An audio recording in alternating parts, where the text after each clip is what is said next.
Hello, ladies and gentlemen. This is 15 Minutes of Game, and I am back recording in my closet.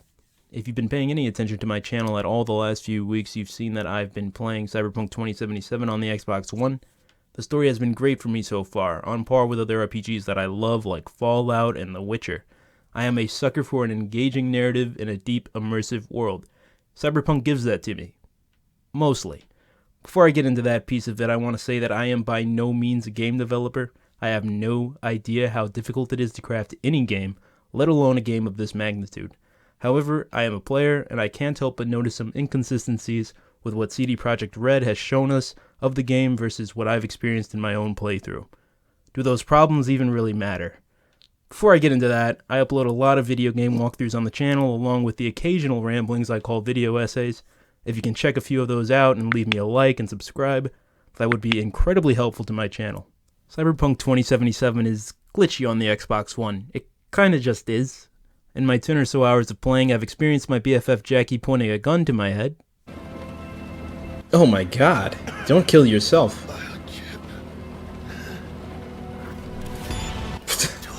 You can give me your gun?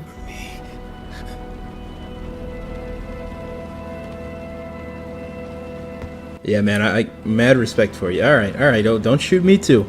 Floating objects, frame rate issues, falling through the map. Some fucking psychopath threw himself at me.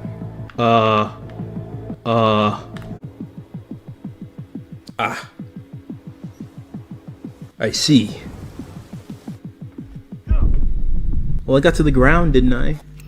Textures taking a considerable amount of time to load. Hey, remember me?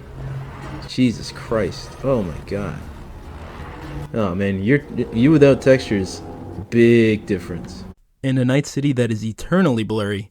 I thought it was so blurry that early in the game when Vic was giving me eye cyberware for the first time, I thought my improved eyes would enhance the look of the city, as if that would be an explanation as to why the game looks so blurry 24/7. Alright, this better be brown. Enhances your vision, empty cyberware mods. Oh, I wonder. There's no way that can be it. Because the game looks a little staticky. Maybe that's a stylistic choice. I'm not sure. But if that is actually the reason that is, I wonder if it'll look like cleaner.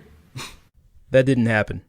There is a laundry list of technical issues that I won't even begin to touch, and gamers have a right to be upset about them. Unfortunately, we are in an era where games aren't often finished upon release. It's become the norm. Is that acceptable? No. But even so, I think our expectations were unreasonably high for Cyberpunk 2077. We looked at this game as a godsend, and we probably should have approached it with a healthy amount of skepticism. I don't think we really ever did. That's not entirely our fault. CD Projekt Red needs to be held accountable as well. For Xbox One and PS4 players, we were never shown gameplay from these versions of the game prior to release. That is absolutely misleading, most likely to hide flaws and boost sales for these versions of the game. That being said, I don't know if I can be totally upset about this omission of truth. The game was in development for 9 years and had been delayed 3 times. I don't think this was a cash grab. As I play the game, I can see the love and passion the development team put into creating the atmosphere that is Night City and the narrative. The excruciating amount of details put into this world is ridiculous. I have not played a game like this. This game is ambitious, and the only issues I'm having with it so far are superficial ones. I can forgive that. That can be patched and corrected, and I don't live and die by graphics. At the end of the day, I don't think our expectations were ever going to be met. This is a game we craved, and considering that CD Projekt Red delayed it numerous times, I don't think we were going to be patient much longer, so they released it too soon, and they couldn't live up to every single promise they made. But they kept most of them.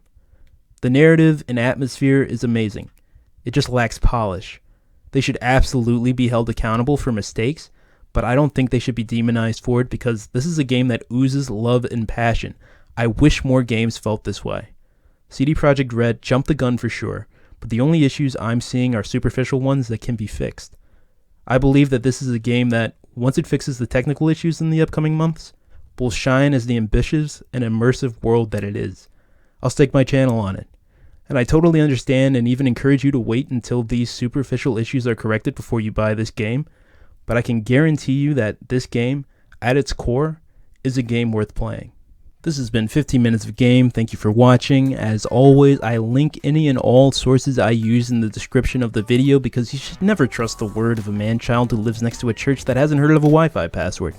I'm open to reasonable discussion in the comments below, so feel free to leave some thoughts. This has been 15 minutes of game. Please leave a like and, God forbid, subscribe, as it really helps out my channel. Have a great week.